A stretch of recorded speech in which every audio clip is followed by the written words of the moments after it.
Can you see the pen?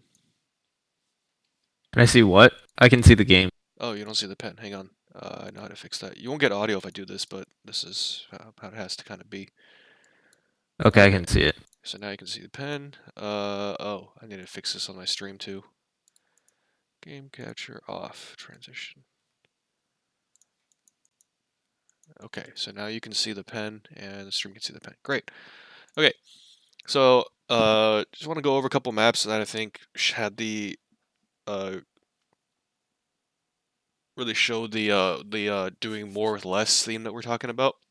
Because if you remember on Oasis, right, we just didn't cap the point at all. We were just forcing a lot of 5v5 team fights, and the issue was even when we won those fights, we were giving up like 30-40% cap, right? And at the end of the day, this ain't Call of Duty, right? We got to play objective based. So really, everything that you're thinking about when you're thinking about investing resources, investing cooldowns, it's what is going to allow you to advance the objective, right? Where do you need to put these cooldowns, and when do you need to put them there? We got a lot better at this as a team last semester, so all the new guys really need to understand this and start thinking about the game in a slightly different way. So the first rollout here, right? This is like we here's what we're talking about, right? We have 14 seconds to the cap to point unlocks. We don't have to take this head-on fight, right? It's definitely good that you want to take high first, but if you're gonna just ram in face to face with your tanks, you might as well play horse. You know, you don't actually have to force anything at this point. What you should be doing, Andrew, this is a bit of a long flank. If you're gonna do anything like this, I'd probably prefer that the soldier just hop up into this spot, and then you can just go this way, leak out on this side, and then think about just trying to do this or trying to do this, right? Because this puts you really late. But anyway, the bigger theme right now is right. We don't actually have to hard invest for 14 seconds. So whatever you're gonna try to do for the next 14 seconds, try to do it without your cooldowns. You know, or if you're gonna use a cooldown, use like one or two cooldowns and don't get like hard forced out because you what you really want to be able to do is in about 15 seconds, right? Really take the fight so that you can then at least get enough space to move the cart a little bit, or that you have enough cooldowns to just stand on cart and push it a little bit and make them look at you. That's the general thing, right? Where like it's really easy on ball to get tempted to take 1v5s, and it's really inefficient because it forces a lot of your cooldowns super early, and it doesn't actually get you what you're looking for. Right, like right now, look at this. This is a 1v4, right? And your trace is out of position, which this is not an unreasonable flank to take, but if you have to realize this and let her actually do this, right? You have a very long range backline. They can just sit here and you can just go. You can roll under and just chill here, literally, or you can actually go all the way behind them and get a little bit silly, right? Because you don't interact with their ball at all. You don't really care about matching this ball head to head. It's not like horse playing into Junker Queen.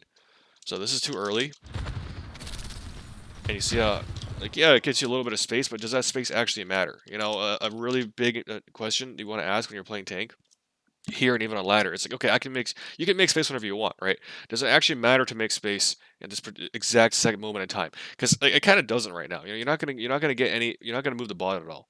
Right, you're not really going to shift this front line. Like the only acceptable way to win this fight by doing that is to get one or two picks.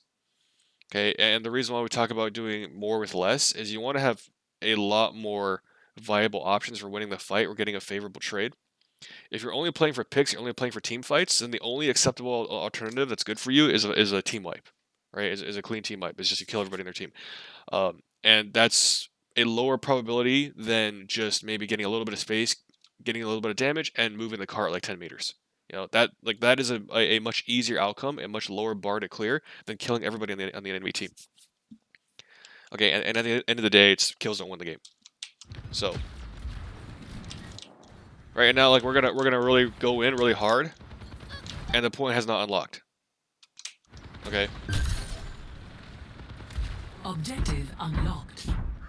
Now imagine if right now you had full resources and 5 people. Okay? Because look what happens once you start capping the point. 3 people look at point. Okay, so if you have full resources and you just put your ball here or you put your tracer on point and you have your ball go around, what's going to happen when these 3 people look at point? Like, Andre, what happens to this flank? What happens to your far side of the formation? They can push in. Yeah, they can either push in. I mean, they probably have to deal with the ball, but then the ball's 1v3. You know, like the whole name of the game is you really want to split attention, because if you just have a 5v5 front on fight, right, just it's a coin flip at that point. You're like 50-50 at best, right? You're just like who hits the shots, who has the mechanics, and we want to, if you want to have like a 70% win rate in fights, you don't force 50-50s, right? You have to play a little bit smarter and think about how to move the enemy's eyes and bodies in a way that gets you more favorable engages. Right, so just imagine if Finn was still alive, Kuro was still alive, your backline was chilling right here, and you guys are here, and ideally you're not stacked, right? Ideally, like either the tracer's here and then you're back here, or you're pushing and then the tracer's back here, so you have this kind of a pinch.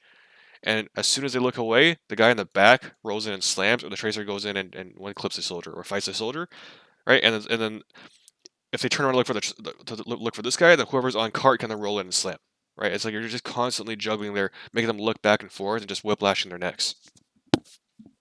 Okay, but this is why touching cart is really important, because the objective makes the enemy look and move in a way that's predictable, and that's not necessarily what they want to do, right? Because if you just think about what happens 5 seconds earlier when you force the fight, right? Does the enemy have anything better to do right now than just to fight you face to face?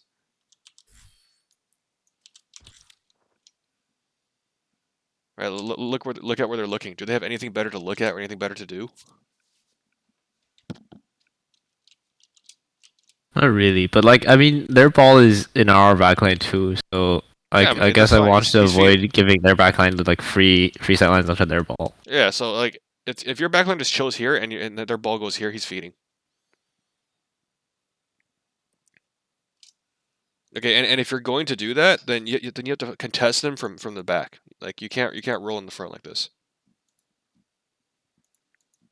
right? Or if you're gonna do something, like there's a lot of other options than burning every single cooldown here, right? Like what I'm trying to say is you don't, and it's not just you, it's these guys too. Okay, Ian and Finn, you guys are overexposing because we're getting too eager to take this fight and just force a 5v5 along this line of scrimmage here. And that's not what you want to do most of the time, unless you're like absolutely sure that you're just better than the enemy team mechanically. And we shouldn't be, like I said this all the time last semester, we shouldn't be coaching or practicing for games where we're just better than the enemy team, right? That's not realistic. We want to be able to play teams that are at or above our skill level and have a good chance of winning. So when you have 10 seconds to go, there's no reason to force this fight, because the enemy team has nothing better to look at, and neither do you. So all you got to do is conserve, and it's like work smarter, not harder, right? If you just conserve, 3 guys here, uh, tracers here is fine. You know, you're just looking, and your ball is like here or somewhere back here, right? If they start to leak out really aggressively, then sure, you can just go and roll in, knock some people off, right? But you don't have to hard commit that either. You can roll and knock people off. If you get what you're looking for, you can slam. You can immediately leave. Just look for things to do that are not just brute force head-to-head 5-on-5s, because this doesn't really get you anything. And then when the point unlocks, right? Again, like when the point unlocks, this puts in another variable in the fight that you can use to move the enemy's attention, the enemy's attention, right? Their sight lines and their bodies very effectively, and that can open up more opportunities for you to fight. Right, but this is just trying to work really hard, not working really smart. Like we can talk about the micro here, like, oh yeah, this guy's a little bit forward, this guy's a little bit forward. You can hit more shots, whatever. But realistically, I want us to be able to do a lot more with a lot less. Does that kind of make sense? Yeah.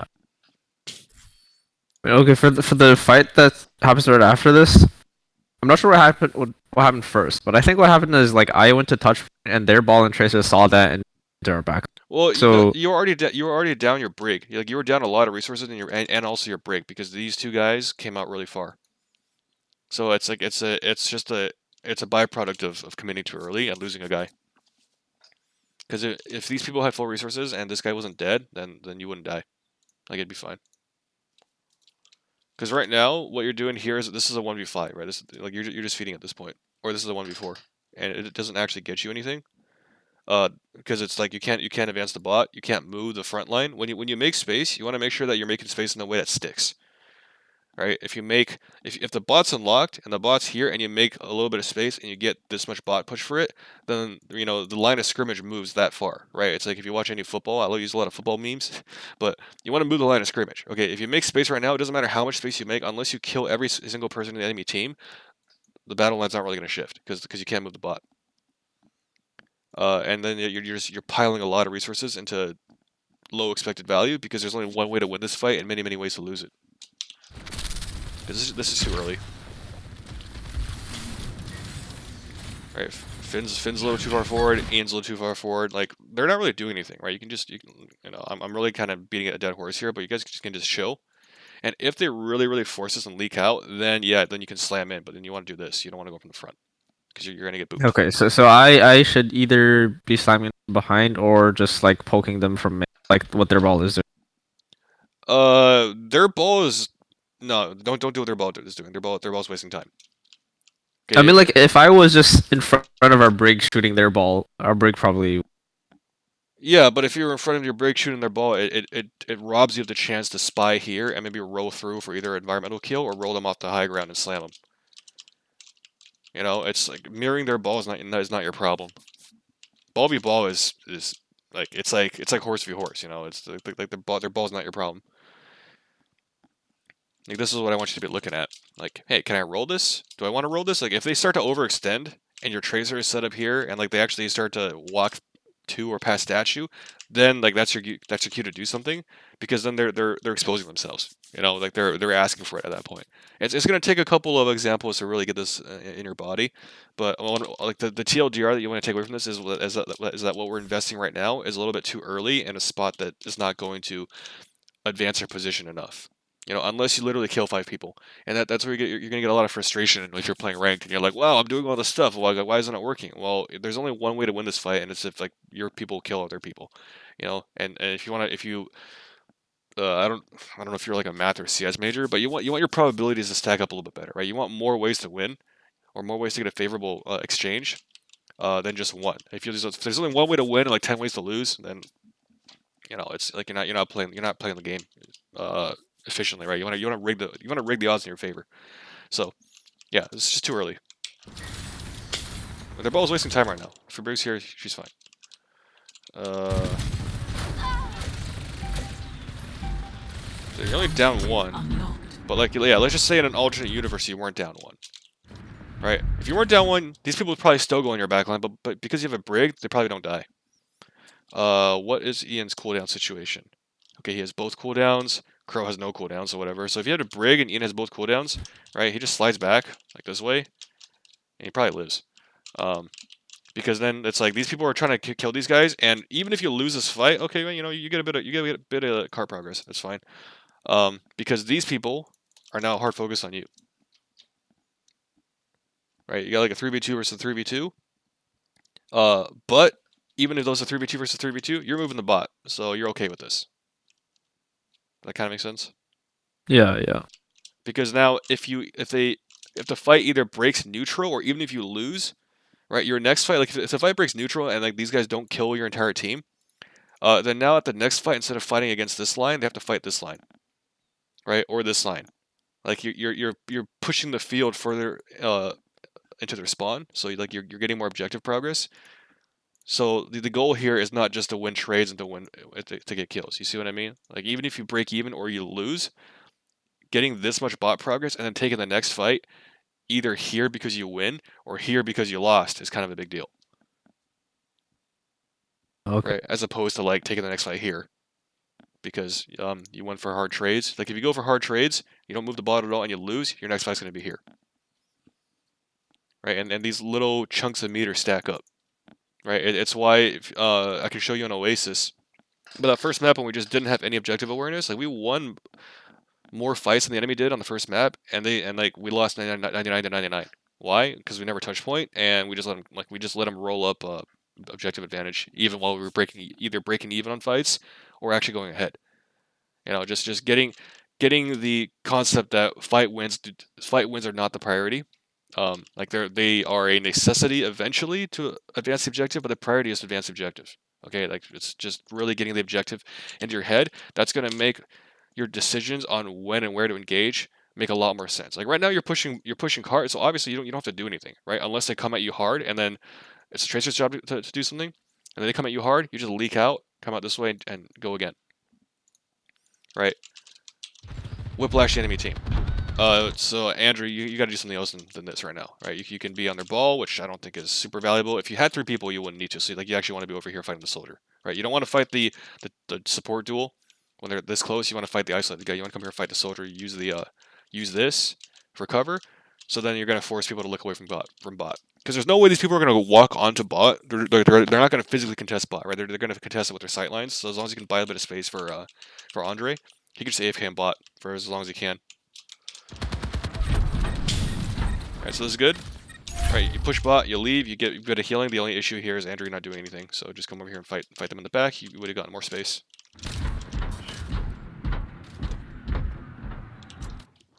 And you see, like, you lost a guy early.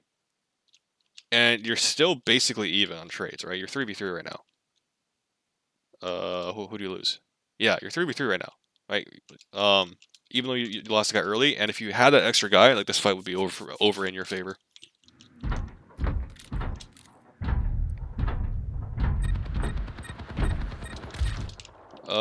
This is a little bit early. You don't have to contest the bot this early. 5 meters of advantage doesn't matter, right? This is the thing we talked about last semester too. The deeper the bot is into the spawn, the more the lead switch matters. But between like basically, between the checkpoints, it kind of doesn't matter. You know, like the switching, the lead switching is happening quick enough to where you really only have to win probably one fight to get the lead, one to two fights. I'd say maybe not quite at the checkpoint, maybe like the corner of the checkpoint. So here, like we talked about last semester, it's going to be here on this map on Coliseo. It's like the arch of the bridge. On Esperanza, it's probably like also. Yeah, Esperanza sounds. I think it's a little bit shorter. I think it's just going to be the final cap. But basically, like between the checkpoints, or even whatever the final choke before the checkpoint is, you don't have to kill yourself to try to contest the bot, right? The lead switch happens quick enough.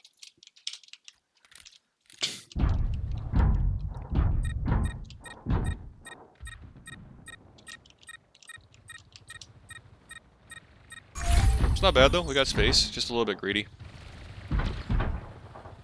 It's okay. They ran away. Push the bot. Yes. So Andrew, be careful not to 1v5. Okay, 1v5ing is the death of well, you and usually your team. You know. So just go look for something else to do right now. Right. You gotta look for something else to do right now. Okay, so now we finally have a 5v5. Let's talk about this real quick, and then we can probably move on. What is happening right now? One guy is late.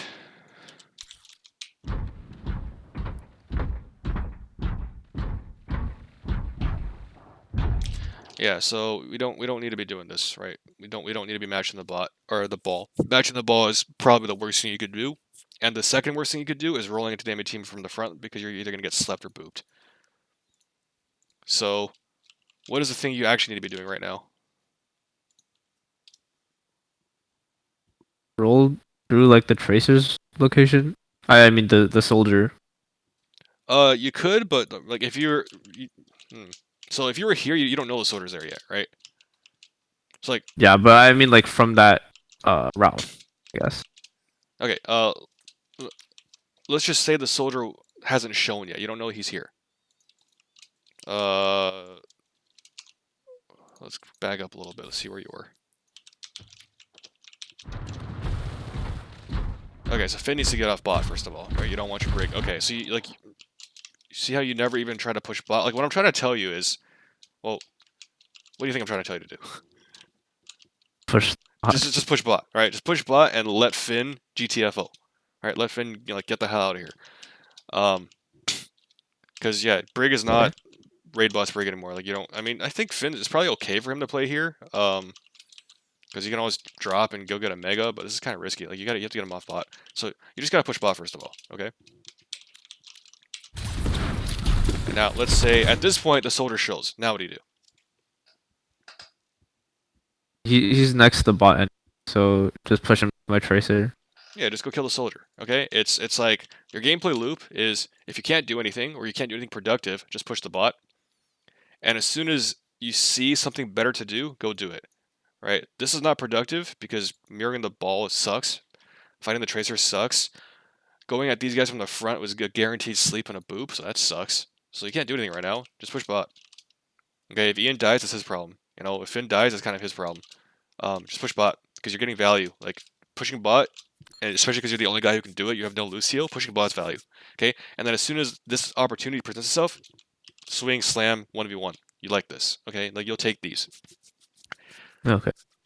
Because because first of all, you can do something, right? You can't do anything about those people. You can do something about this guy. So this is value by investing your resources here. And second of all, if you don't do anything, this guy's actually stopping you from advancing the bot, right? He's gonna shoot you off of it. So you see how it's like from both sides. It's can you do something? To this guy, absolutely. Do you need to do something? To this guy, yeah, because if you don't, he's gonna shoot you off the bot, right? And it's gonna actually stop the objective progress.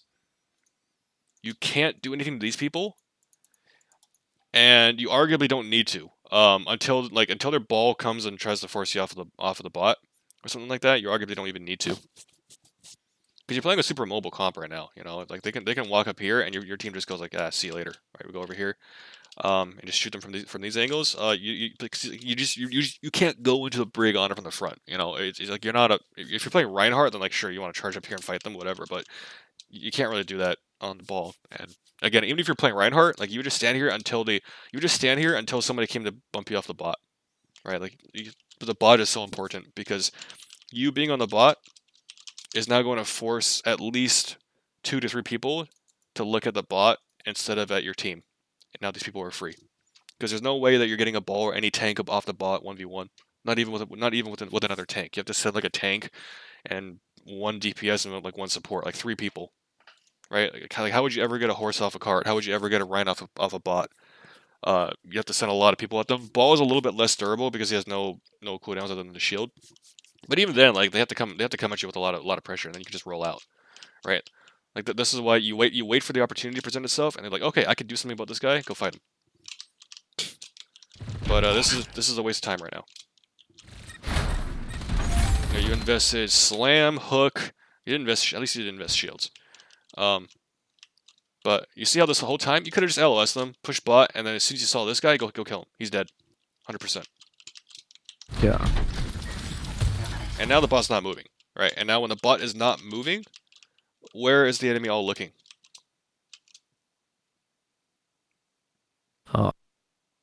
At their ball. Uh, I mean, or our backline. yeah, they're all looking It's- at your backline. Okay, they're all looking at your team. And if you go back in the bots from last semester, we don't like these. Okay, we don't like converging sightlines. We want sightlines that do this, right? We want sightlines that go all over the place, because that means the enemy is distracted and is confused, and it makes it much easier to isolate one side of their one part of their formation and kill it. Okay, because if you were on the point right now, or if you had started here for a little bit longer, I guarantee you, soldier's looking at you, probably a support, maybe even the ball's looking at you. The ball's probably gonna go backline, honestly, still, but you're gonna have at least 1, 2, and maybe their tracer mirroring you. Okay, and then your backline gets less pressure. They get to do something, and then from there, your decision making gets easier, right? It's okay. Who do I fight? These people? Nah. These people? No. This guy? Yes. Go kill him. Okay, it just opens the playbook for you. When you actually set yourself up properly, you conserve your resources so you can invest them at the time and place that's going to be most beneficial for advancing your objective. It's a lot of word salad, but is this kind of making sense? Like you kind of see how coming off the bot and just forcing this fight just didn't get you enough space. And it's not like Yeah, yeah. it's not like you need to be Yido and hit some crazy tech. Like it doesn't matter. This shit doesn't matter.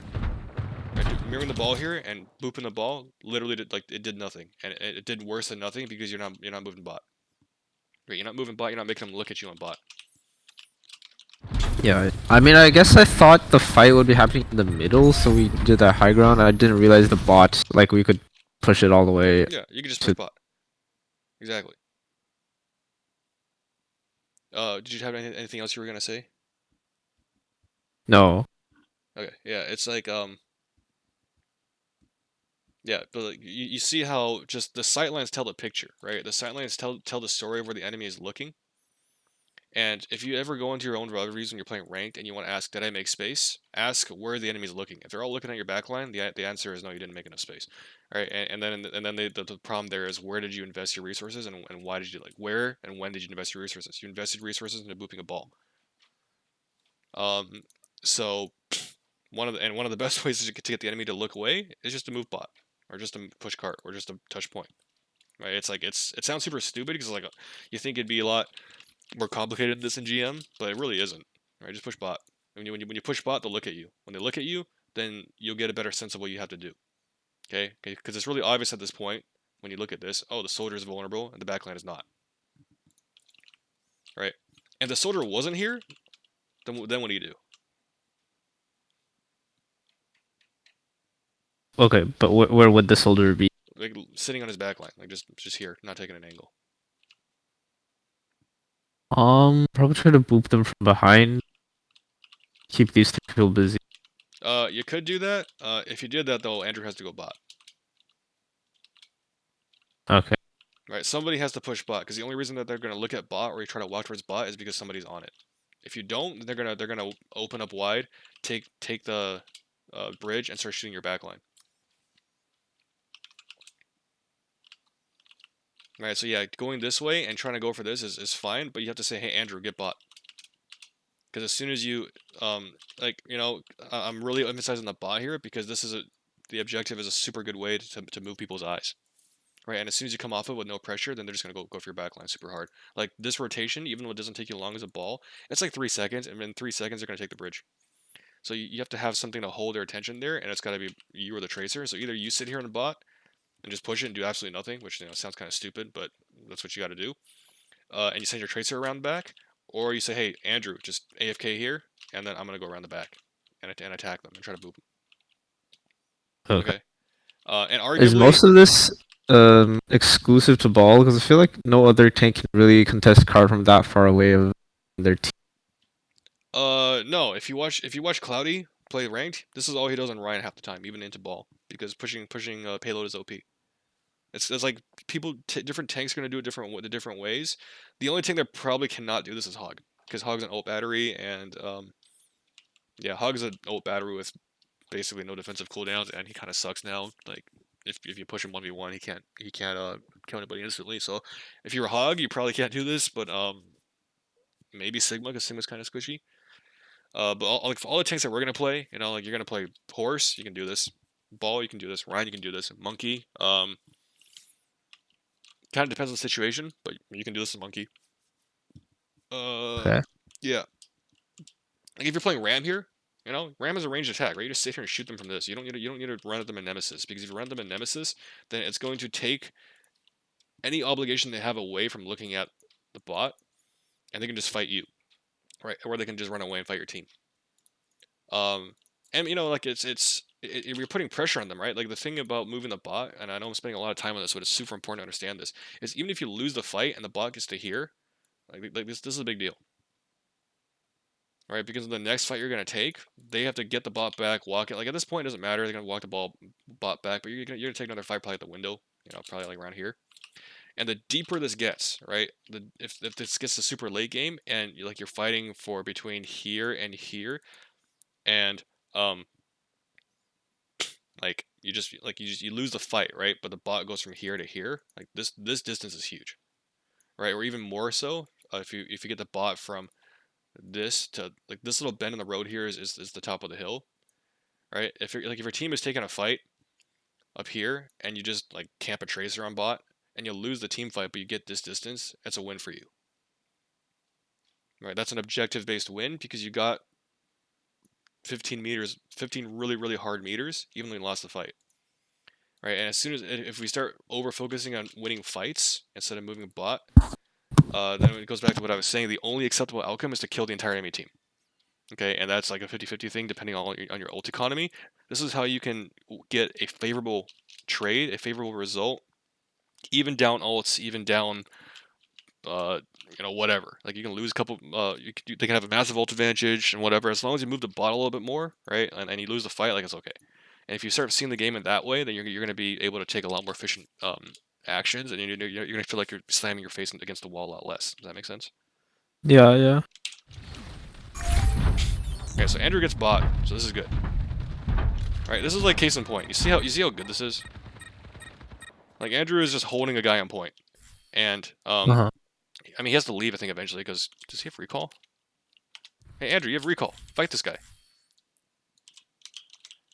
Okay, this is really good because you're just paying attention, right? You got the soldier hard focusing you, you can still fight him, I think.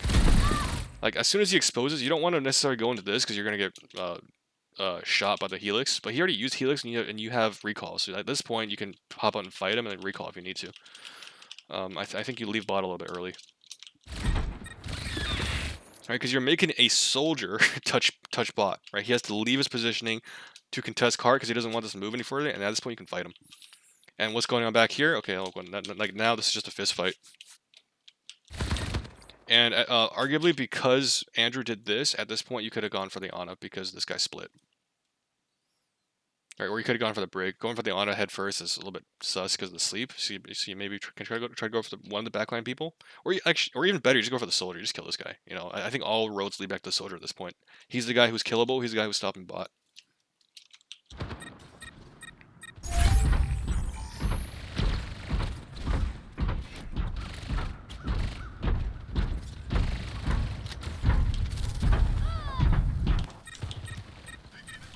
But yeah, hopefully that illustrates why pushing bot is good, because Andrew pushes bot and he baits a lot of attention.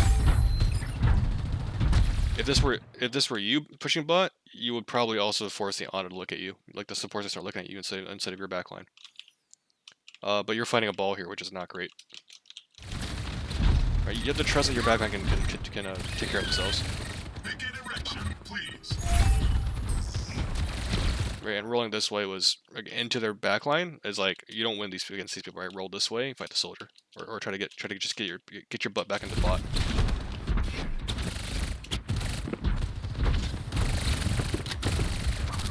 Right, you lose tracer duel, it's whatever happens. But yeah, that block contest was like really important.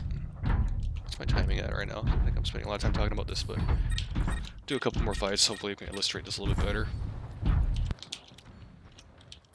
Where are we?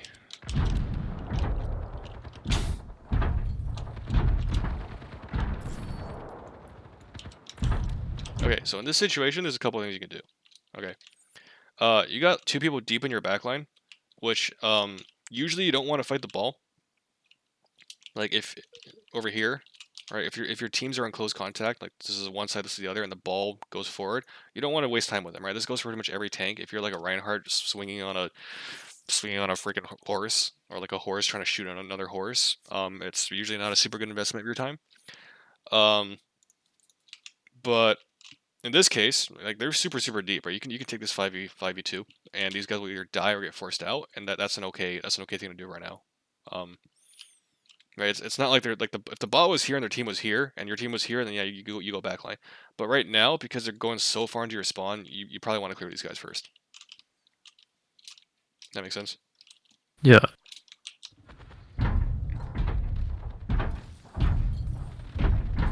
Because like this is kind of the worst case scenario now, or like yeah, okay, you stop bot a little bit, but you're trading a lot of cooldowns and a lot of time, and the bot was still rolling. I think that's like worst case scenario.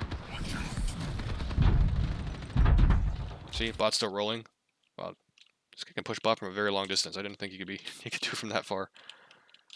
All right, it's the worst case scenario is to be taking a team fight while they're still rolling bot, because you see how far they get now. Yeah. Like if all you did here was literally sit on point, like they could sleep you and boop you on point. It doesn't matter. Okay, nobody's here to kill you. Like literally, probably the best play, a good play you could have made was to fight backline with your team, and the next best play was to just AFK and bot.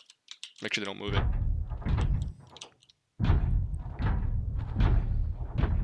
But yeah, this is a little bit early because you're not aware of where your team is. But if you do this because you see only supports, if only supports, then don't, like just literally sit here. You know, just ball form and sit here. Because doing this is going to force their soldier and maybe their ball to come back for you. There's no way that these people can kill you. They can sleep you. They can boop you. They cannot kill you. See what I mean?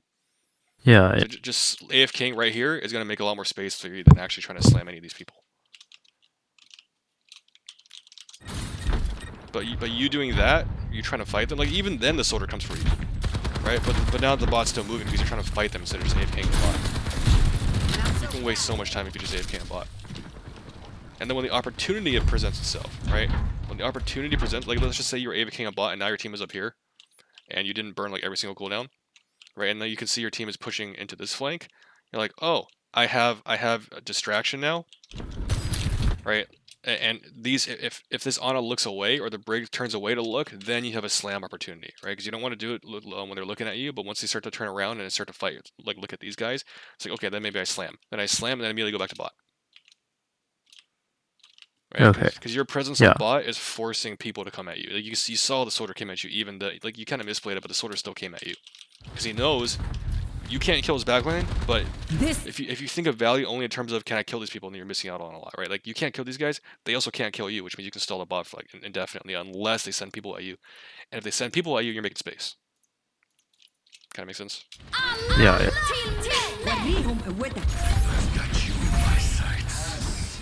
Into the unknown. Yeah, so we're just taking a fist fight now because we're down a tank. Area denied. Time to drop the bomb. Unfortunate.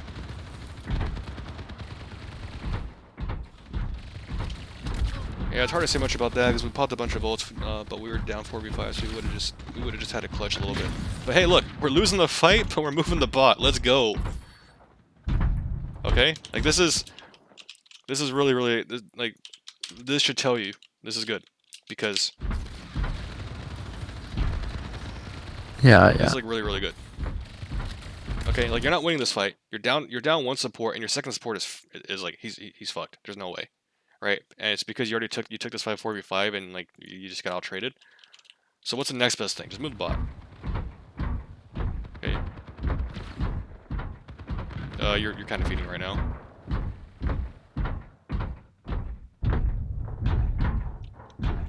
Right, and now look, instead of pushing all the way to blue, you're probably getting another fight now. These people have to come super far back, move the bot all the way back, and you get another recontest. So this is good, right? This is just it's not specifically, oh, you should always touch the bot, but it's just like you recognize the fight's gone. So instead of trying to win the fight, you're gonna win. You're gonna get an objective win by just moving the bot back a little bit more, right? So like they want to fight, great, do it again. Because if you want to move the bot, you have to win another fight. Right, it's just it's good. It's quick thinking to try to convert a lost fight into a win. You see that? Yeah. And it's just more examples of why objective-based gameplay is so powerful. Because as long as Andrew doesn't feed now, right? They won the fight, and they have to go right back to where they were and win another fight to get any progress. Andrew, you're a little aggressive right now. It's very easy to get hyper-aggressive and feed early on Tracer or Ball because you are fast. With great power comes great responsibility. You have to realize right now your team's coming over from spawn, so the best thing you can do is nothing, literally nothing. Okay. Like you can come here and spy on the soldier and just scout, right? Feed your team information and just be a spy. But other than that, do nothing. Because you shooting there, giving away position, like you do nothing. You do nothing to the soldier at this range. All you're doing is giving away your position and taking chunk damage. So just do nothing. It's okay.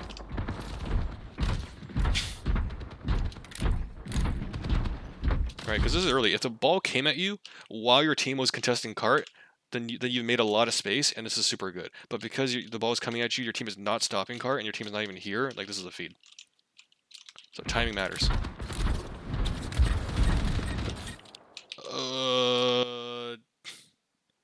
Yes, you need to stop cart. I don't know if you do from that angle though. Let's see.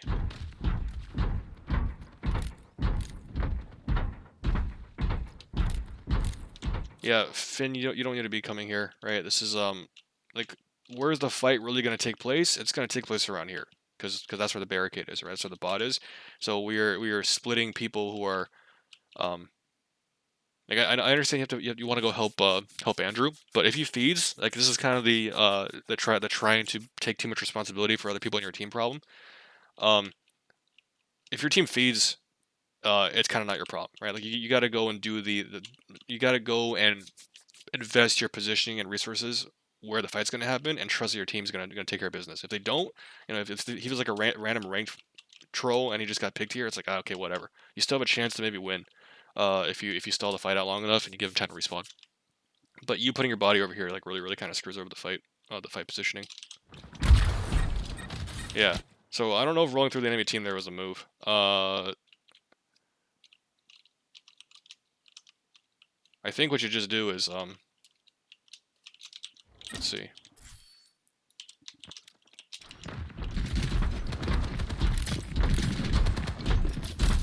Because like, we already talked about how Andrew's yeah. So like this is a very long roll. You know, I don't think this is the move. I think if you're gonna do anything, you can wait here, and when the ball comes under you or the bot comes under you, you just slam down on the bot and then you LOS it for as long as you humanly can. You know, they can purple you, they can sleep you, they can bash you. You don't care. You're not gonna die to these people, and then you can just roll away. Okay, so that's one set of cooldowns to stall the bot, burn every single CC they have, roll away, and you're gonna be able to recontest before they hit blue or hit checkpoint. But this is very cheap. Boom, stop bot right here. This long roll into people with sleeps and stuff, it's very expensive. All right, so just do more with less. Theme of the day. All right, so, like yeah, just come here. You definitely could have made it. You could have just third-person spy. Go out right there. Boom, slam. Okay. And then if you need LOS, you can actually just use the bus. You know, like think about if you're gonna slam, how can you LOS? You can use the bot. If you slam here, you can also use the bus, LOS, come back around. All right, just waste as much of their time and cooldowns as you can. Leave, get healed, and you can go again before they checkpoint. But it's that's doing a lot more with a lot less, as opposed to using grapple, maybe shield. You don't force shield at least.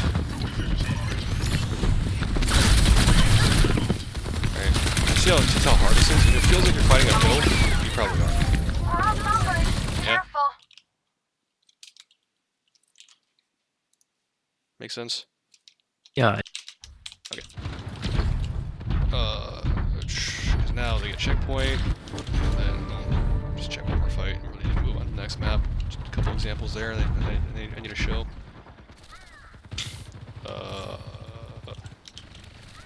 Unlucky. Happens.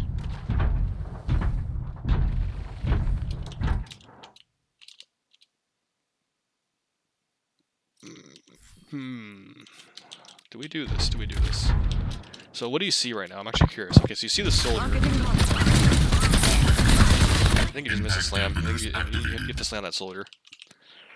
You have to slam the soldier. So your option A is to slam the soldier. He's not gonna die though because he has double pocket. So again, what what do you think the next best option is? Really sit on cart here.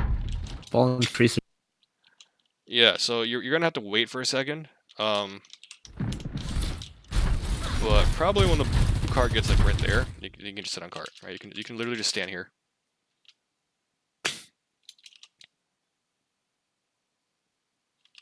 And your objective is not to stand on cart forever, because like don't take this the wrong way, right? Don't be like, oh yeah, I need to stand, because like this is definitely enough space to contest. It's not like Reinhardt gameplay, right? We just literally stand on cart until you die. It's what do you think standing here on cart is gonna do to the enemy team? Force the soldier to find an. Yeah, he's gonna have to move. She's gonna have to move. Well, from here maybe she doesn't. But the soldier definitely is gonna have to move, right? So this guy has to move. This guy will probably have to move. He's either gonna come here to contest you, or he's gonna run away because he doesn't want to be in the open, looking into your high ground. Because as soon as you contest cart and he's not getting value here anymore, he doesn't want to stay. Right, so he's either gonna come this way, at which point you can just fight him, or he's gonna most likely he's gonna come to his backline. Right, so you're gonna force two people to move. Most likely the Tracer's gonna come at you now instead of going to 2v1 Andrew. So you're gonna make three people move for you just by standing here for like 3 seconds, and then you can just you can just go away and look for a grapple here, slam. Right, once you've made space by doing nothing more than standing on cart, you've used 0 cooldowns and made space for by making 3 people look at you and move their bodies.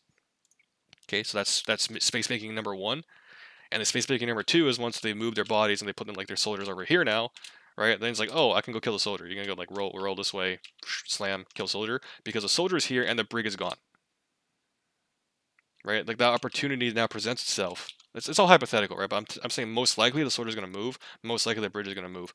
So now these people, you don't care. You just kill this guy. All right, most likely this Tracer is going to come at you. Well, then Ian can shoot him. But when you play these out more efficiently and you play objective-based gameplay, the enemy is going to expose their soft underbelly and give you more opportunities to fight them more efficiently. Because a lot of times, if it feels like you're just pulling teeth and just climbing uphill, it probably means you're doing something inefficiently, right? It probably means something's going very wrong. Like this doesn't feel good to you, I'm sure, because you're trying to slam a soldier with double pocket. or I guess he just did that, and it doesn't feel good, right? Like it just absolutely does not feel good, and you have to ask, what more could I have done? Well, you could have sent a bot, right? But just like you would have made so much space, but just by standing here, because your backline's doing okay. I mean, you have high rank positioning, like that's kind of more or less what you have to get done. But this whole time you're losing the fight, or you're winning the fight, but you're losing bot positioning, right? And what did we talk about earlier? Like we're gonna win this fight, and they got the bot from here to here, and this is a really big stretch because it's under the opposing high ground. This is a very tough stretch of bot to move, right? It's past the checkpoint, so it's actually where lead changes are gonna matter a lot more because you're gonna have to win more than one fight just to get the lead back. And this section is super tough because it's under the high ground. This section is pretty tough because it's literally an uphill fight. And the last section is even worse because it's no cover into their spawn. Right, so every little meter here matters, and you really have to be stopping bot here and making, like, the objective is, yeah, it's to stop bot, but by stopping bot, you make space, right? And it's a very cheap way to make space. They just look at you and when they walk at you. See what I mean? We comfortable with this now? Yeah. Okay. I'm gonna look at Dorado, and then we're gonna call it in about 10-15 minutes.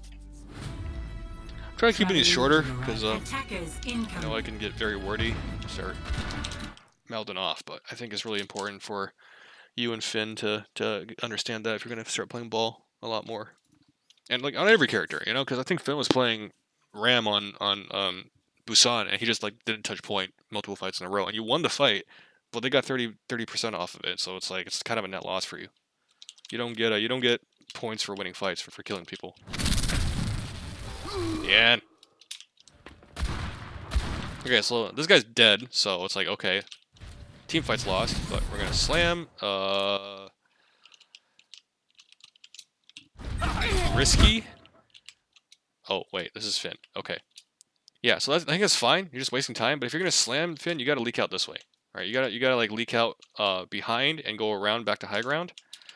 Or this way, going to this way and going back to high ground. If you roll in front of 4 people, you're probably gonna take way more damage than you need to.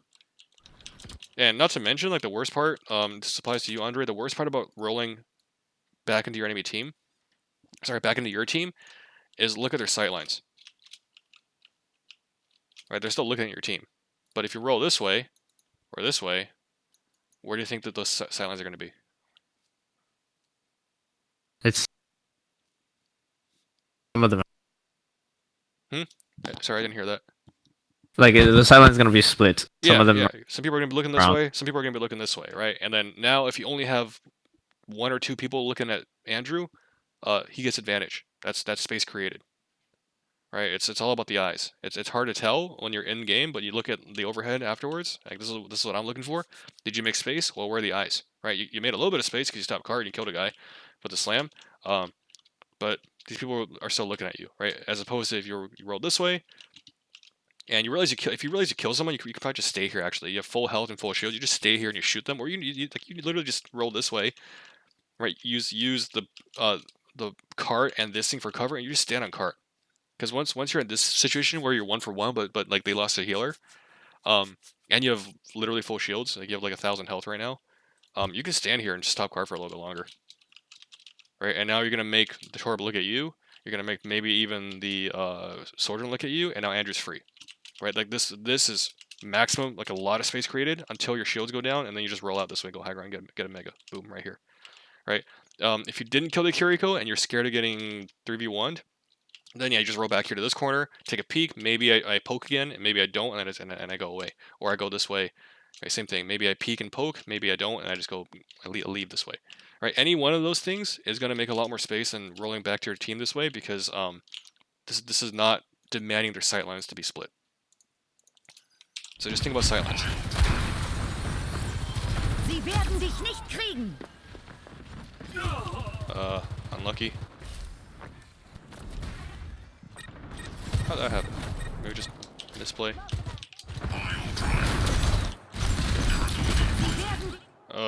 Crow. Bro. Alright, you gotta find your zen, man.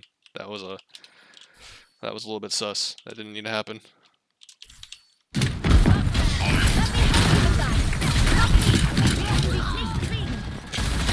Yeah, I mean, the guy's literally saying I need healing next to you. Priority's gotta be to pocket your Zen. Misplay's happened. Yeah, so it's gonna be kind of tough to touch cart right now. But if you have shields, you can definitely do it. So you touch cart. You didn't have shields, maybe?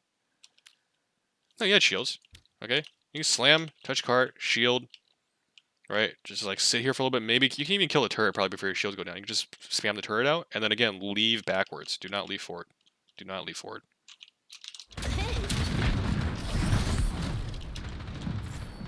One more fight.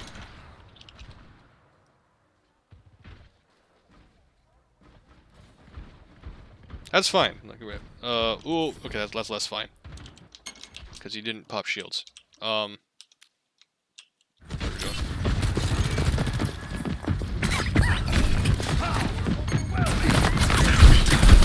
Oh, we did pop shields. Okay. Yeah, it's just a little bit early. I would say if you're going to try to stop cart here, you could probably, what you'd have to do is you have to LOS, slam, and immediately leave backwards, right? Leave this way, and then come back for another slam. You have to have enough resources to take the actual fight at the end. But because your team is still coming back, like if you want something to do before that happens, then stopping cart for like a second is fine. I think it's just a bit of a misplay. You got stuck. That's unlucky. Wanted to look at the defense at the end, just to show a couple more examples, and then we're gonna call it a day.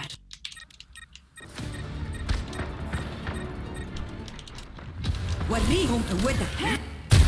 couple fights in third. This will be really, really obvious. About doing less with more. Or sorry, doing more with less. Don't do less with more. For God's sakes, do not do less with more. It's called growing. How far back does this fight go? Holy shit, I have like 4 minutes.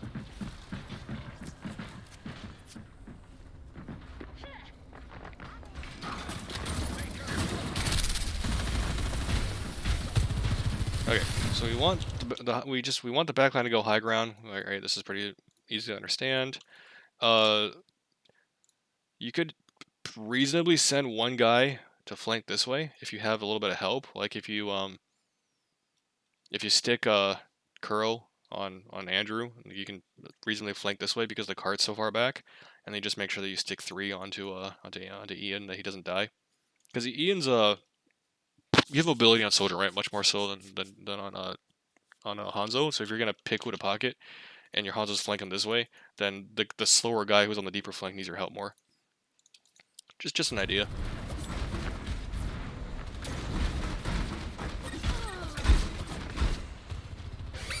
Area denied. This ends now. Into the iris. So we could have played that better.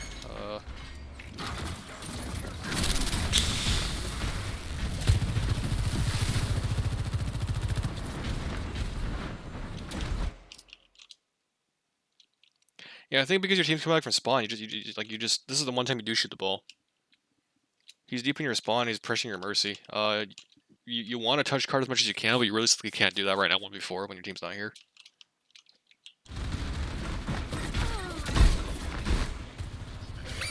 Area denied. Because now that your team is here, you don't have shields, right? This is a huge problem because now you really do want to slam cart and like you slam cart and then you don't roll away instantly, right? You slam cart, you use your shields to fight a little bit, and as soon as your shields start to are basically down, so you're down to like 600 health, then you stop fighting. Okay, then you have to stop fighting. Because you don't want to get chunked out. So then you use the cart, and you can even use the halls. Like this is why we have to pay attention to cover too. If you slam here, you're kind of stuck. You slam here, right, and you can go in here, get it. You know, the midi's not much, but this is more importantly, this is cover you can contest from. You can use either one of these doors, contest. You can roll this way, contest again, roll this way, contest again. It's just gonna waste a lot of time on cart, right? And it's just making the people try to get you off cart while your team fights and while you're waiting for your next slam. It's going to be huge. This ends now. Well, we just use shield a little bit earlier there. Into the iris. That's fine. Fight wasn't decided there yet, so we kind of had to use trains. If the Zen dies there, it's a little bit monk-ass. Helden sterben nicht. Alright, so where are we at right now?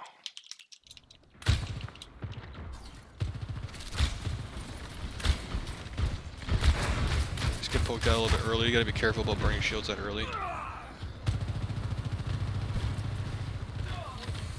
Alright, this positioning, Andre and Finn, like you don't want to be in front of the enemy team ever as the ball player. If you're gonna want to scout, that's fine. But if you see this Torb coming at you, if it's just a Torb 1v1 might be okay. But we lose a lot of health somehow. How does that happen?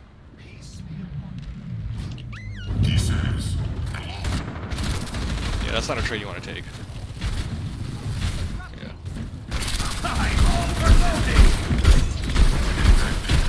Yeah, I think as soon as he drops a turret and then overloads, you just gotta leave because like you're gonna make him use overload on nothing at that point, right? But if you fight him with overload, you don't win that trade. So just recognize, like as soon as you recognize that you're not favored or the trade's not in your favor, just leave. Don't force a losing fight because you could have done the exact same thing if you had left and come right back rather than fight him for a couple seconds. Same result, and you'd have like 300 more health.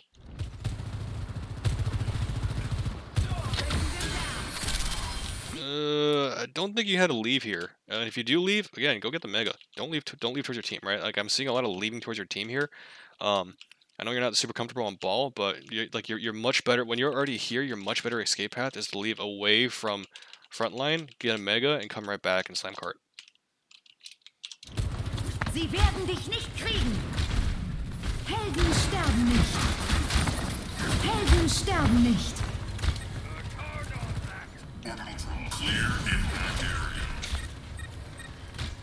Yuga wakateki wo kurau!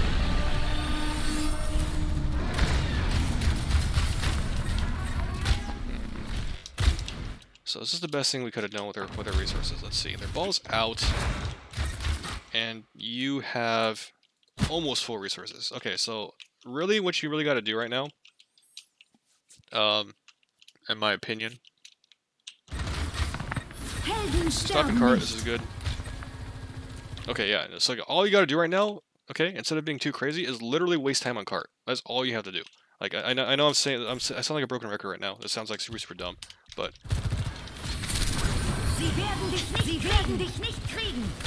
Both rezzed. Okay, you both rezzed, and you have favorable positioning. So, if you slam this person, will he die?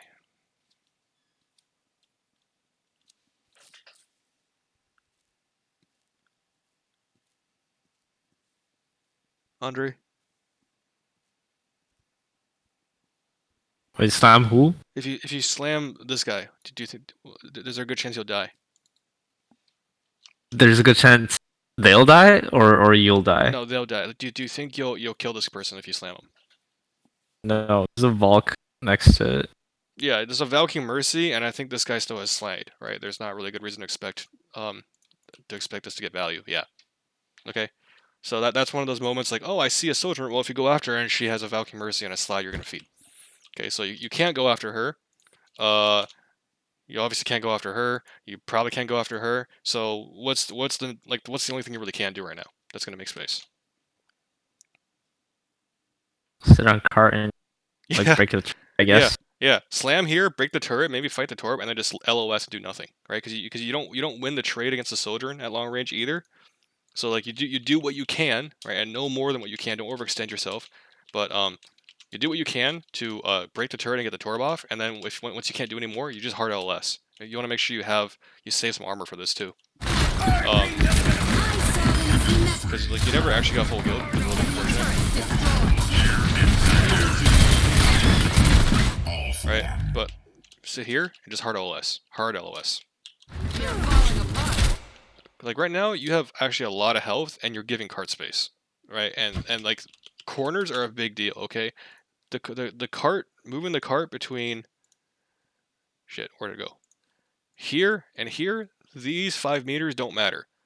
Between here and here, these 5 meters matter a lot because it's the difference between being able to use this bridge and not being able to use this bridge on defense. Okay. You have a lot of health and you just use shields, you have to stall cart for as long as you can. And as soon as you can't anymore, just leak out, go this way, get a Mega, and do it again. Okay, you want as many cart touches as you can. It's like super brain dead sounding, but that's what you have to do. Using your shields and then leaving without stopping cart is kind of a toss.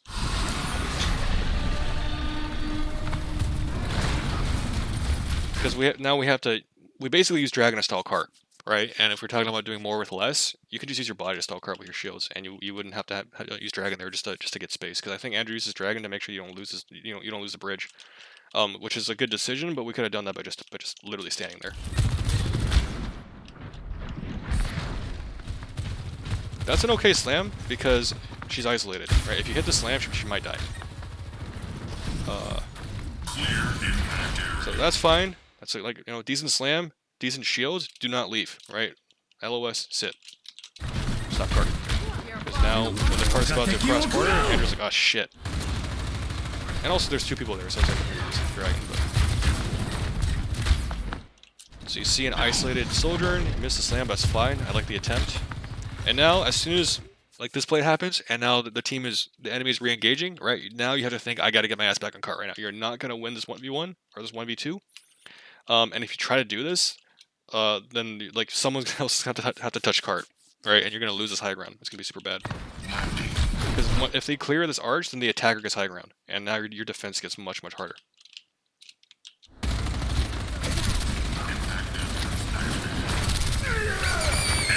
That's fine. We made it happen. I was kind of sus about that. I'm kind of surprised that worked. Let's see. Helden sterben nicht. Oh, and she went back way too far. It all happened so fast. So Mercy okay, so you know Mercy has no fly, so then you go for Mercy. Okay, that's a good play. You know Mercy has no fly. But also they didn't move cart, they didn't move cart at all. Deine Pflicht ist nicht getan. This ends now. Nice. Did their ball do the most efficient thing possible? Slam top. Yeah, that's a pretty good play from their ball. What's up? At this point, he's wasting time. I'm looking at this from the enemy perspective too, because you have to also understand that sometimes the enemy playing less efficiently also is giving you value. He's shooting supports who can double pocket, right? There's no way that he's going to kill any of these people. So all he needs to do, like, if you were this guy, right, you made a good play getting the Hanzo off high ground, now what do you have to do? As opposed to instead of tunneling on their backline. It's important for learning examples. What do you got to do now, Andre?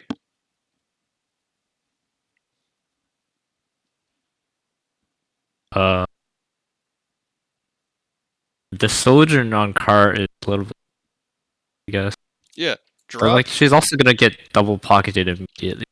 I mean, it's fine because If you hit the slam and like she gets stuck in place, yeah, you probably don't kill her. you don't have slam right now. Like if you were J Jacob, you don't have slam right now. Right, you just used it to clear high ground. So now instead of like taking this with a Discord, because you're losing a lot of health, you're not gonna kill these people, right? You can just drop, fight the Sojourn, because like this gives you the LOS, and even if she gets double pocketed, right? She probably still has to leave because she's looking at 2 people point blank range, right? She's not a tank, so if she leaves, then at least you're pushing cart past this really important archway. See what I mean?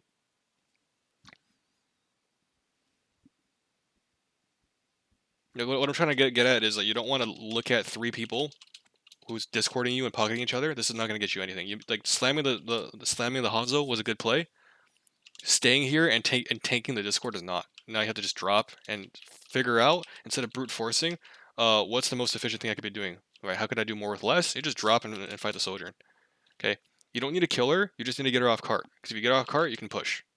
Right? And getting these literally 2 to 3 meters is actually super important for the next fight. Even if you lose this one, you see what I mean? You just drop here and shoot her with your torp, and she'll have to leave. And she does, and she either have to leave and you push cart, or it's gonna force Finn to come back and touch cart. Because if he doesn't touch cart at this point and the cart pushes to here, even if you won the fight, it's actually a pretty big deal. Does that make sense? Yeah. Not so fast. So like their ball pops up because their ball goes down to quarter health. Cleanse. Trying to fight to a Discord.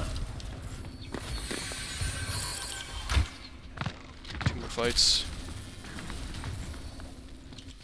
And I've not looked at ball comps in a while, so this is actually really good, I think. get some of that knowledge in. That's too early. That's way too early. The risk of you getting CC'd here is massive, and you're gonna burn a lot of cooldowns. Because are they actually threatening you right now when they're in the halls? You know, it's like I don't think this is. I think it's gonna be risky. Let me see what you see when you do that. Peace be upon you. Hello. Yo.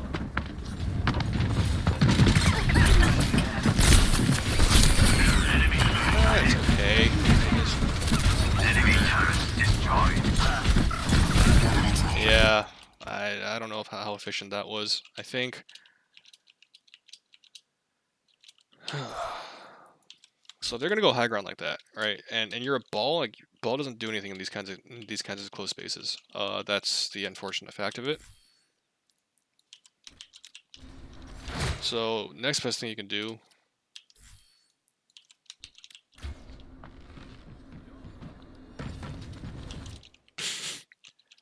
I think all you can do is like if you want to make a play, if you want to make a cheeky play, then you can roll out this way because you know there's two people lagging behind. You can maybe block these guys on the door, and that'll slow them down. Right? If you just roll and you trade like just your grapple for a bash and a sleep, and you still probably won't die because 3 people are over here. That's an okay trade because it slows them down a little bit, gives your team information, and you just run away again. And they try to walk again, right? And then you just like stand here and shoot them. Because your objective here is to slow them down. You can't stop them from taking halls, right? You're not a Reinhardt or anything like that, or a horse. You don't want to put your body into these hallways. Right? You see how like this, that just feels bad. Whereas if you roll this way, and if you don't get what you're looking for, you just stand here and shoot them, right? As long as they're looking at you, as long as this is space created, okay? As long as these sightlines are here, and they're not there, this is good. So the longer you can stay here and hold their attention, the easier of a time your team will have. Like right now, Andrew's just one-on-one against the Torb with a pocket, right? He's doing fine. But the problem is when you went in, you really risk taking a lot of damage, even though you did it. But then you leave, right? You do this, which is like super not value, because now you see once you leave and you're no longer obligating them to look at you, their attention goes all in high ground. Okay. And just think space created is sightlines and body position. Okay, and once their sightlines come off of you, you're losing space. So the idea to make space here is good, but you got to do it by moving their eyes and not by putting your body in there. Like, yeah, there's not really a good way to slam that. It's really hard. I think you have to time it so that you have to drop to like right here, right below the ledge, because then that little hop will get you over it. But this is so tight. It's hard. And even if you make it, you're gonna get slept like instantly. You're gonna get slept. And there's no way that this guy's gonna miss a point blank sleep on you. So like the mistake was just not holding attention here, right? We're thinking too much about taking fights and taking trades, and not enough about making space by just moving their eyes.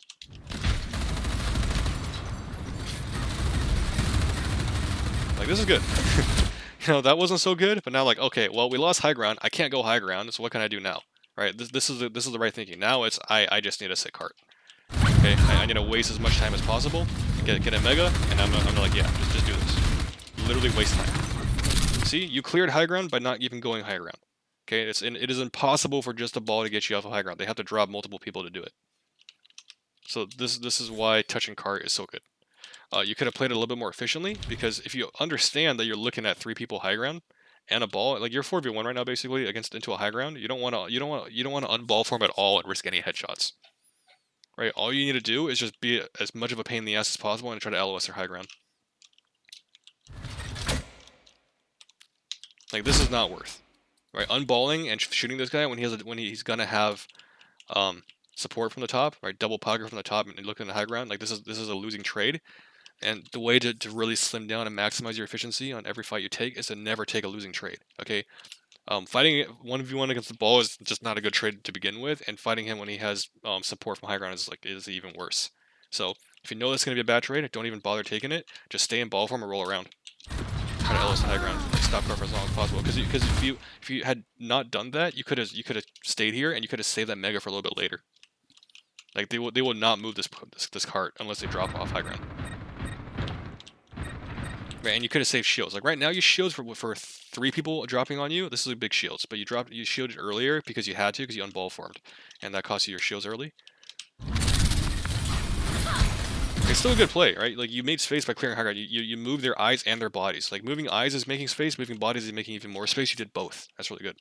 But it could have been better because you unball formed, and that cost your shields and it cost your mega way too early.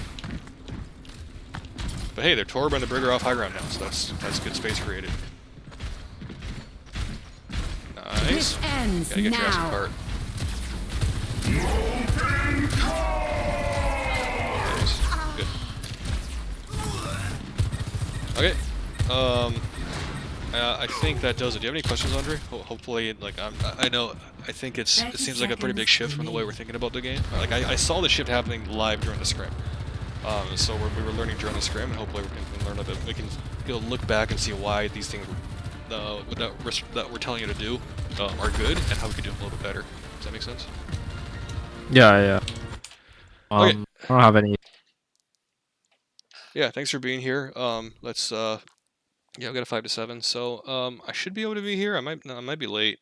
But let's just make sure we're working on these things. Hopefully it's pretty clear on what we're supposed to be doing. Yeah. Do more with less.